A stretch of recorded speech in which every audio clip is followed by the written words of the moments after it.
오늘은 로마서 14장 17절부터 19절에 있는 말씀을 가지고 믿음의 삶은 비판하지 않는다라는 제목으로 여러분과 말씀을 나누기 원합니다. 먼저 말씀을 공독해 올리겠습니다. 하나님의 나라는 먹는 것과 마시는 것이 아니요 오직 성령 안에 있는 의와 평강과 희락이라. 이로써 그리스도를 섬기는 자는 하나님을 기쁘시게 하며 사람에게도 칭찬을 받느니라. 그러므로 우리가 화평의 일과 서로 덕을 세우는 일을 힘쓰나니. 아멘. 기도하겠습니다. 사랑하는 주님, 오늘 이 시간 저희가 말씀을 통해서 진정한 믿음의 삶이 어떤 것인지 또 다른 측면으로 돌아보기 원합니다. 우리의 삶을 통해서 하나님 원하시고 바라시는 삶의 모습을 찾게 하시고 하나님의 뜻대로 살아갈 수 있는 진정한 믿음의 삶을 사는 진정한 그리스도인들 될 수 있도록 함께하여 주시옵소서. 모든 것 감사드리며 예수님의 이름으로 간절히 기도하옵나이다. 아멘. 코로나 팬데믹 상황이 장기화되면서 여러 가지 많은 사회적 현상들이 일어나고 있습니다.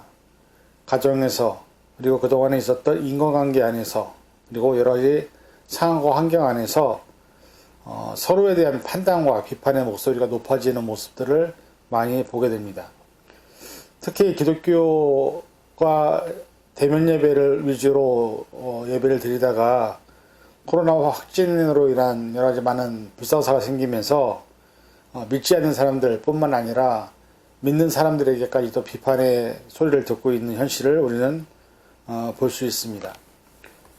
지금 한국을 비롯해서 전 세계의 모든 나라들이 정치적인 이슈로, 그리고 경제적인 어려움으로, 또한 전쟁으로 아픔을 겪고 있는 나라들도 있고, 또 아직도 코로나 팬데믹으로 인해서 힘들고 어려운 시간을 보내고 있는 많은 모습을 보면서 많은 사람들이 하는 행동은 이것이 누구의 잘못이냐라는 어떤 이 상황을 내가 아닌 다른 사람에게, 또 다른 환경에게 돌리는 모습들을 많이 봅니다.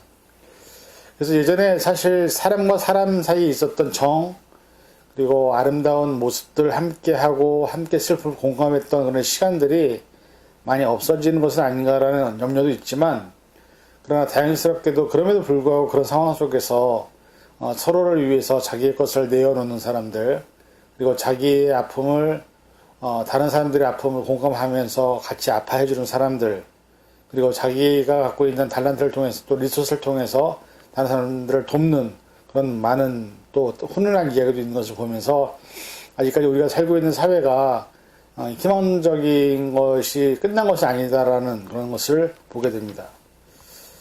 코로나 팬데믹 사태가 일어나기 전에 기독교 안에서 또 교회 안에서 가장 이슈화 되었던 많은 문제들이 있었지만, 그 중에 한 문제가 있었다면 아마 그것은 가난한 성도라는 그룹에 대한 문제였을 것입니다. 분명한 크리스찬이지만 교회를 다니지 않고 교회를 떠나 있는 성도들, 한국에서 이들의 숫자를 통계를 내보니까는 거의 200만 명이 가까운 사람들이 또 최소 150만의 사람들이 가난한 성도로 있다는 것을 알게 되었습니다. 특히 이제 요즘에 대학생들 안에서도 통계를 내보니까는 크리스찬의 통계가 대학교 안에서 1%밖에 되지 않는다고 합니다.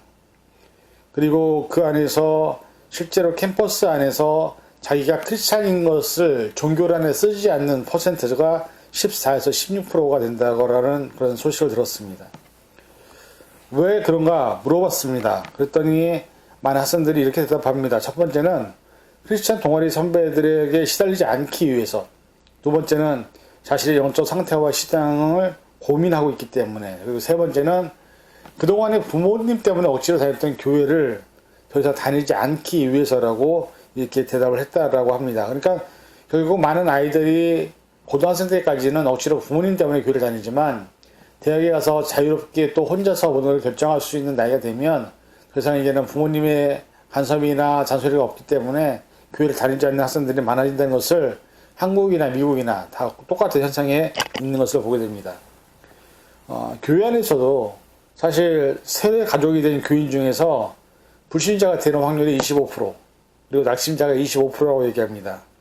그래서 결국에는 교회를 갔지만 교회에서 상처를 받아서 또 교회 때문에 결국은 다시 나오게 되는 사람들이 얼마나 많은지 우리는 이런 것들을 보게 됩니다.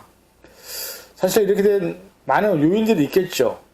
그러나 그 중에 가장 대표적인 것이 아마 오늘 본문 로마서에 등장하는 어떻게 보면 신앙의 잣대를 가지고 우리의 신앙을 판단하고 또 비판하는 이런 모습 때문이 아니었는가. 그래서 로마서 14장 같은 경우는 사실 많은 사람들이 지금도 힘들어하고 있는 음식의 문제에 관련돼서 믿음이 열악한 자들에 대한 비판 또 어떤 판단 이런 것들을 경고하고 있는 그런 말씀인 것을 보게 됩니다. 그래서 사실 오늘 본문에 등장하는 이 먹는 문제, 제사 음식을 먹을 것이냐 말 것이냐 이 문제는 이 초대교회의 문제이기도 했지만 또 고린도 교회 로마서에 있는 문제이기도 했지만 사실은 지금 현재 21세기를 살아가고 있는 크리스찬들이 유교 문화 안에서 우리나라에서 여전히 제사 날짜가 되거나 그런 시기가 되면 이 문제로 고민하고 있는 분들이 많이 있는 것을 우리는 많이 보게 됩니다. 사실 음식에 관한 확고한 원칙이 있는 사람은 얼마든지 그 음식을 자유롭게 먹을 수 있지만 음식에 대한 것들이 잘 이해가 안 되고 아직까지 분간이 안 되시는 분들 입장에서는 음식 문제가 대단히 중요한 이슈라고 볼 수 있을 것입니다. 바울은 음식에 대한 확고한 원칙을 갖고 있었습니다. 고린도전서 8절 6절이나 디모데전서 4절에 보면 모든 만물이 하나님께로 왔기 때문에 그 모든 것은 선하다라고 바울은 얘기합니다. 그래서 음식도 똑같다고 얘기를 하죠. 그리고 우리가 사실 신이라고 불리는 조상 신이라고 불리는 그런 것들에게 음식을 우리가 바쳤다고 하지만 그것은 불과 음식일 뿐이지 그것을 감사함으로 먹으면 볼 것이 없다라고 디모데전서 4장 4절에 말합니다. 리처드 헤이스라는 사람이 고린도전서라는 책을 내면서 거기서 어떤 얘기를 했냐면 모든 행동은 자신들보다는 다른 사람들에게 유익이 되는 길을 찾아 하나님께 영광을 돌려야만 한다. 그리고 이러한 원칙의 틀 내에서 우리가 좋아하는 것이 무엇이든 간에 그것을 감사함으로 취할 수 있는 자유를 누려라 이렇게 얘기를 했습니다. 어떻게 보면 그런 것들이 이룰 때까지는 사실 좀 시간이 걸리는 것은 사실이지만 우리가 음식 때문에 곤심하고 걱정하는 사람들이 있다고 한다면 차라리 그들을 위해서 먹지 말라고 바울은 얘기를 하죠.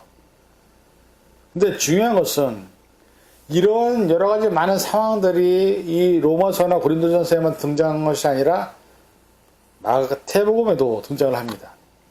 마태복음 15장 1절 2절에 보니까는 그때 바리새인과 서기관들이 예루살렘으로부터 예수께 나와 이르되 당신의 제자들이 어찌하여 장로들의 전통을 범하나이까 떡을 먹을 때 손을 씻지 아니하나이다 이렇게 고백을 합니다. 물론 먹는 것을 먹기 전에 손을 씻는 것이 위생상으로 그리고 건강학적으로 도움이 되는 것은 사실이지만 이들이 비판하는 것은 예수님과 제자들이 율법을 어긴 것에 대한 비판을 하고 있는 것이죠. 그래서 어떻게든 간에 분쟁이나 힘든 상황을 만들기 위한 모략이었습니다. 그런데 이 상황에 대해서 예수님은 11절에 이렇게 얘기합니다. 입으로 들어가는 것은 사람을 더럽게 하는 것이 아니라 입에서 나오는 그것이 사람을 더럽게 하는 것이라. 이 말씀은 입으로 들어가는 모든 음식은 믿음의 정도를 판단하거나 그 사람을 더럽게 하는 것이 아니라는 것입니다. 마음에서 시작해서 입으로 나오는 악한 말과 악한 생각들과 사람을 힘들게 하는 그 말들이 오히려 얼마나 우리를 어렵게 하는지를 예수님은 말씀하고 있는 것이죠. 그리고 예수님께서 15장 17절과 20절에 이렇게 또 얘기를 하십니다. 입으로 들어가는 모든 것은 배로 들어가서 뒤로 내버려지는 줄을 알지 못하느냐. 입에서 나오는 것들은 마음에서 나오나니 이것이야말로 사람을 더럽게 하느니라. 마음에서 나오는 것은 악한 생각과 살인과 간음과 음란과 도적질과 거짓 증언과 비방이니 이러한 것들이 사람을 더럽게 하는 것이요 씻지 않는 손으로 먹는 것은 사람을 더럽게 하지 못하느니라. 결국 우리의 악한 죄성에서부터 나오는 말이나 행동이나 이런 것들이 사람을 어렵게 하고 힘들게 하는 것이지 입으로 들어가는 것은 아무 문제가 없다라고 예수님도 얘기를 하고 있는 것이죠. 결국 우리가 이 세상에 살면서 어떻게 보면 우리가 신앙생활을 좀 오래 했다는 이유만으로 또 우리가 이 성경을 좀 읽었다는 이유만으로 교회를 다녔다는 이유만으로 믿음이 연약한 사람들이 고민하고 있는 어려운 문제들을 보면서 왜 그렇게밖에 못해? 왜 저 정도밖에 안 되니? 왜 이렇게 믿음이 없니라고 얘기하고 비판하는 것은 그들에게 상처를 주는 것이라고 예수님은 말씀하고 있는 것입니다. 이 말을 통해서 우리가 무엇을 알게 되느냐? 이 말이 얼마나 무섭고 얼마나 많은 사람들을 죽이고 힘들게 하는지 예수님은 우리에게 말씀하고 있습니다. 우리나라 고사성어에 중에서도 언중유골이라는 말이 있습니다. 말 속에 뼈가 있다. 드러나지 않는 속뜻이 있다는 뜻이죠. 말은 상대에게 의사를 전달하는 수단이긴 하지만 그 수단이 다른 사람에게 아프게 하거나 상처를 주거나 또 그 사람을 심지어는 죽게 할 수 있는 그런 것이 바로 말이라는 것을 우리가 잘 알고 있습니다. 그래서 말이 나오는 입이 모든 재앙을 불러들이는 문이라고 구화지문이라고 해서 그렇게 사자성어가 있는 것을 알게 됩니다. 그래서 사실 우리가 우리의 말 한마디로 천년필 갚는다 이 말도 있고 사실 이 말에 대한 것들이 얼마나 많은지 중요한 것은 크리스찬들이라면 믿음이 있는 사람이라면 정말 믿음의 사람이라면 다른 사람을 판단하고 저지하고 그 사람에 대한 비판과 판단을 하는 것이 아니라 그 사람을 독려하고 그 사람을 하나님께로 인도하고 그 사람과 화평하고 그 사람을 함께 하기 위한 말이 먼저 나오는 것이 중요하다는 것을 성경은 말씀하고 있습니다.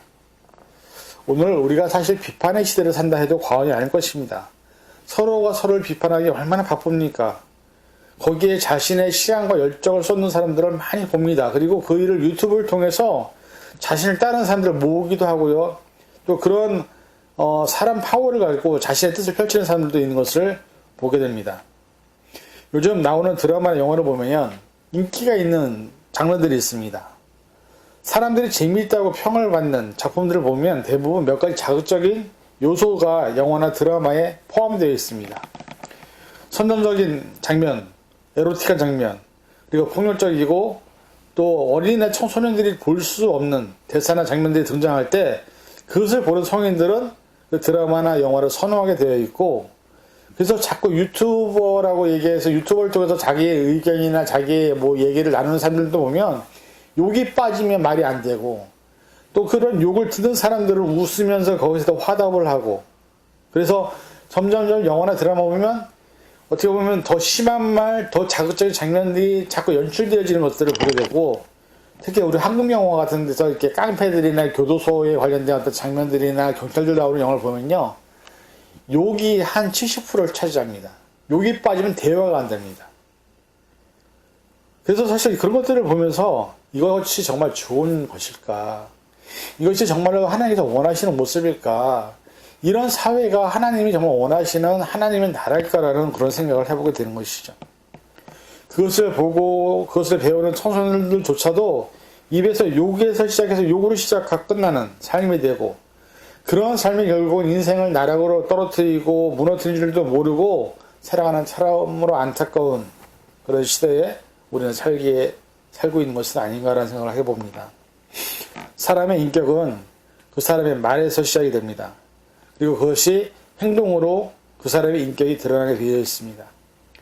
크리스천조차들도 심지어는 목사님들도 강단에서 욕을 하는 분들을 많이 봅니다. 그리고 그 욕을 듣고 또 성도들은 웃습니다. 또 아멘까지 합니다. 과연 이것이 하나님께서 기뻐하시는 예배인지는 저는 잘 모르겠습니다. 우리가 말씀 안에서 하나님의 뜻을 찾고 하나님과 관계를 맺는 것은 오로지 공동체를 위한 그리고 나와 내 주변의 타인을 위한 배려와 사랑을 위한 삶이어야 됩니다. 그리고 그들의 아픔과 그들의 고민, 그들의 눈물을 공감하는 아름다운 공동체가 교회로 성장해 갈 때 그것이 바로 초대교회와 같은 회복이 이루어지는 하나님의 나라가 이루어지는 것이 아닌가 성경은 이렇게 말씀하고 있습니다. 마가복음 2장 14절부터 16절 이런 말씀이 있습니다. 그의 집에 앉아 잡수실 때에 많은 세리와 죄인들이 예수와 함께 제자들과 함께 앉았으니 이는 그러한 사람들이 많이 있어서 예수를 따르 믿으라. 바리새인의 서기관들이 예수께서 죄인 및 세리들과 함께 잡수시는 것을 보고 그의 제자들에게 이르되 어찌하여 세리 및 죄인들과 함께 먹는가? 예수께서 들으시고 그들에게 이르시되 건강한 자에게는 의사가 쓸데없고 병든 자에게는 쓸데있느니라. 나는 의인을 부르러 온 것이 아니요 죄인을 부르러 왔노라 하시니라. 예수님이 죄인들과 세리와 함께 밥을 먹는 장면을 보면서 바리새인과 서기관들이 질책을 합니다. 어떻게 죄인들과 함께 밥을 먹느냐? 그때 예수님은 뭐라고 말씀하시죠? 내가 이 땅에 온 것은 건강하고 의롭다고 생각하는 사람들을 위해서 온 것이 아니라 죄인을 부르러 왔노라. 우리는 우리의 힘으로 우리의 능력으로 절대로 의로운 존재가 될 수 없습니다. 오로지 하나님의 은혜만이 우리를 의롭게 하실 수 있고 우리를 의롭다 인정하시는 것입니다. 그래서 바울이 이렇게 고백하죠. 고린도전서 15장 10절 그러나 나의 나된 것은 하나님의 은혜로 된 것이니 내게 주신 그의 은혜가 헛되지 아니하여 내가 모든 사도보다 더 많이 수고하였으나 내가 아니요 오직 나와 함께 하신 하나님의 은혜로라. 오늘 우리가 가장 많이 하는 실수는 함부로 말하는 것, 함부로 평가하는 것, 함부로 판단하는 것, 함부로 비판하는 것, 그리고 다른 사람보다 내가 더 낫다라고 스스로 인정하는 것. 그런 사람들은 절대로 예수님의 제자가 될 수 없습니다. 우리는 예수님의 구원이나 사랑이 없이는 한순간도 살 수 없는 존재임을 기억해야 합니다. 그리고 로마서에서는 뭐라고 말하는지 아십니까? 우리 모두가 어느 누구도 제외함 없이 모두가 언젠가 하나님 앞에 서서 똑같이 심판을 받는다고 얘기합니다. 똑같이 심판을 받는 사람들께 어떻게 다른 사람에 대한 행동이나 말에 대해서 정지하고 비판하고 판단을 합니까? 우리도 그들과 똑같은 존재임을 깨달아야 한다는 것이죠. 이것을 아는 것이 믿음의 삶입니다. 오늘 이 시간 더 이상 이제는 우리가 다른 사람을 비판하거나 판단하거나 정죄하거나 그 사람이 어떤 행위라고 얘기하는 것이 아니라 그들과 나가 똑같이 하나님 앞에 언젠가 설 것이고 우리는 하나님의 심판 앞에 서 있다는 사실을 잊지 마시고 정말 믿음의 사람이라면 믿음의 삶을 살기를 원하신다면 더 이상 이제는 판단이나 비판이 아닌 그들을 포옹하고 그들을 감싸 안고 그들과 함께 하나님의 나라를 만들어가는 그런 저와 여러분이 될 수 있기를 주님의 이름으로 간절히 축원을 드립니다. 기도하겠습니다. 사랑해 주님, 하나님께서 오늘 이 시간 저희와 함께 하셔서 저희들이 말씀을 통해서 우리 자신들을 돌아봅니다. 믿음의 사람은 절대로 비판하거나 판단하지 않습니다. 다른 사람들을 감싸고 그들을 품습니다. 이 시간 우리의 삶이 서로가 비판하는 시대에 사는 것이 아니라 서로 함께 울고 함께 웃는 그리고 하나의 공동체가 이루어지는 그런 사회가 되어서 우리를 통해 하나님의 뜻이 나타나는 것을 경험하게 도와주시옵소서. 모든 것 감사드리며 예수님의 이름으로 간절히 기도하옵나이다. 아멘.